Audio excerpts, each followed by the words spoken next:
Dans l'univers sombre et tendu du thriller psychologique imaginé par Thomas Harris, l'histoire s'ouvre dans les couloirs de l'académie du FBI, où une jeune élève nommée Clarice Starling termine sa formation d'agent. Clarice est brillante, déterminée et perspicace, mais elle reste encore une recrue inexpérimentée qui tente de faire sa place dans un monde dominé par des enquêteurs chevronnés. Un jour, son supérieur, Jack Crawford, responsable de l'unité des sciences comportementales du FBI, lui confie une mission étrange. Il lui demande de rendre visite à un détenu particulièrement dangereux afin de tenter d'obtenir des informations précieuses pour une enquête en cours. Ce détenu n'est autre que le docteur Hannibal Lecter, un ancien psychiatre brillant, aujourd'hui emprisonné pour des meurtres atroces et des actes de cannibalisme.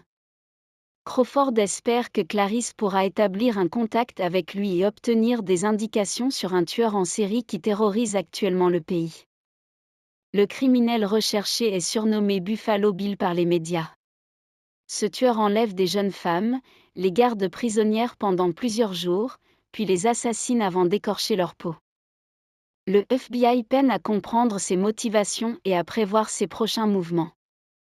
Crawford pense que l'intelligence exceptionnelle de Lecter pourrait aider à établir le profil psychologique du meurtrier.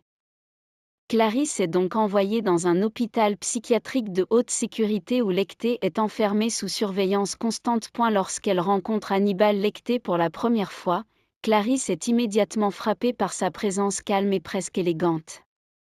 Contrairement à l'image qu'elle se faisait d'un monstre sanguinaire, Lecter apparaît comme un homme cultivé, poli et extraordinairement observateur. Il analyse Clarice avec une précision troublante, devinant des éléments intimes de sa personnalité et de son passé simplement en l'observant quelques instants. Leur conversation devient rapidement un duel psychologique. Lecter comprend immédiatement que Clarice est venue chercher son aide, mais il refuse de coopérer gratuitement. Il propose un échange. Pour chaque indice qu'il lui donnera, elle devra lui révéler quelque chose de personnel sur elle-même. Au début, Clarice reste prudente et tente de maintenir une distance professionnelle. Pourtant, elle comprend rapidement que la seule façon d'obtenir des informations de Lecter est de jouer selon ses règles. Au fil de leur rencontre, elle accepte donc de partager des fragments de son histoire personnelle. Elle évoque son enfance difficile, la mort tragique de son père policier, et la vie qu'elle a menée après avoir été recueillie par des proches dans une ferme du Montana. Pendant ce temps, l'enquête sur Buffalo Bill progresse difficilement. Le tueur continue d'enlever des femmes sans laisser de traces exploitables. Les agents du FBI tentent de dresser son profil, un homme solitaire, probablement marqué par des troubles identitaires profonds.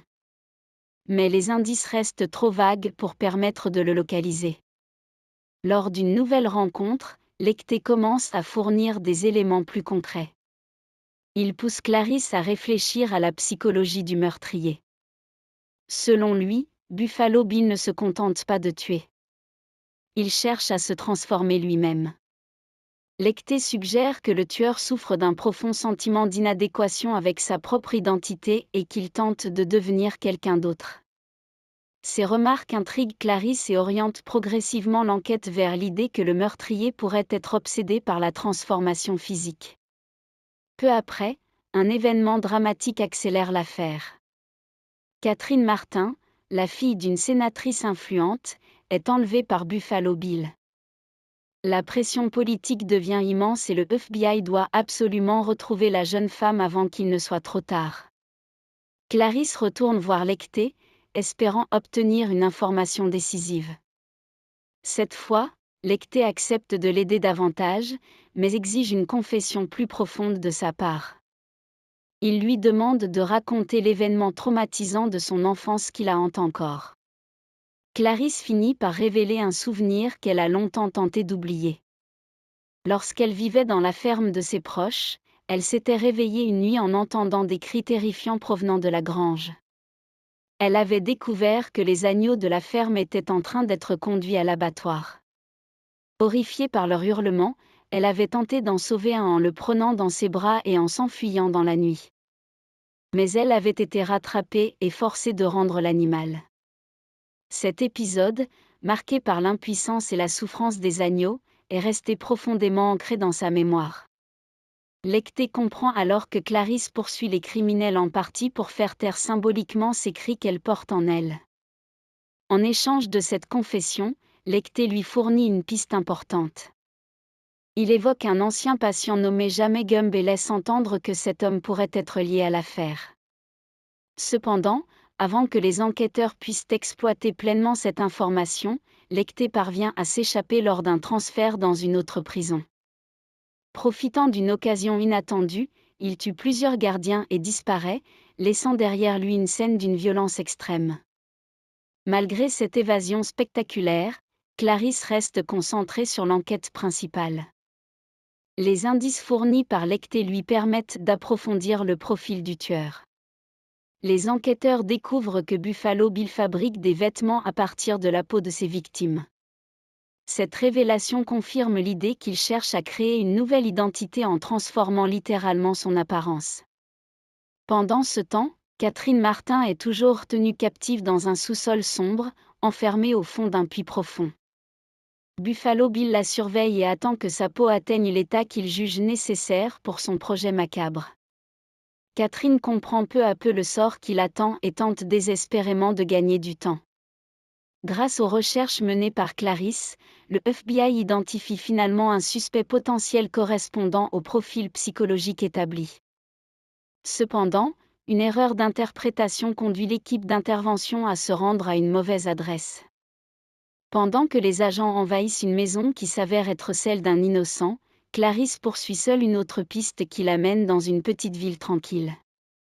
Là, elle rencontre un homme apparemment ordinaire nommé Jamie Gumb.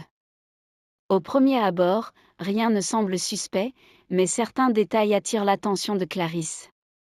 L'atmosphère de la maison est étrange, et son instinct d'enquêtrice lui souffle qu'elle se trouve face à quelqu'un de dangereux.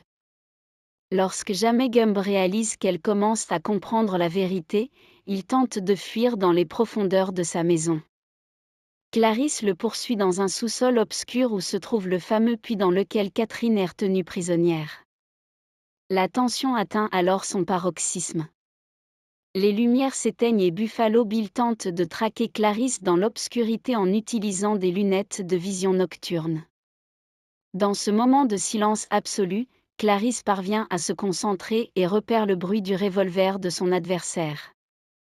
Elle tire plusieurs coups de feu et abat finalement le tueur, mettant fin à sa folie meurtrière. Catherine Martin est sauvée et l'affaire Buffalo Bill est officiellement résolue.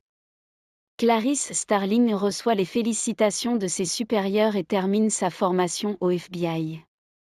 Pourtant, malgré cette victoire, elle sait que certaines blessures psychologiques restent ouvertes. Le souvenir des agneaux continue de résonner en elle, même si l'arrestation du tueur lui apporte une forme de paix. Pendant ce temps, Hannibal Lecter reste introuvable. Il a réussi à disparaître dans la nature et envoie finalement une lettre à Clarisse depuis un lieu inconnu. Dans ce message, il la félicite pour son courage et lui assure qu'il n'a pas l'intention de la poursuivre. Lecter explique qu'il est désormais occupé à suivre une autre personne, un ancien geôlier qu'il considère comme particulièrement désagréable. Le ton de la lettre est à la fois cordial et inquiétant, rappelant que Lecter demeure un prédateur libre et imprévisible. L'histoire se termine sur cette note ambiguë. Clarice Starling poursuit sa carrière d'agent du FBI, forte de l'expérience qu'elle vient de vivre et du combat psychologique qu'elle a mené face à Hannibal Lecter. Quant à ce dernier, il continue d'exister quelque part dans l'ombre, laissant planer l'idée que leur étrange relation pourrait un jour reprendre.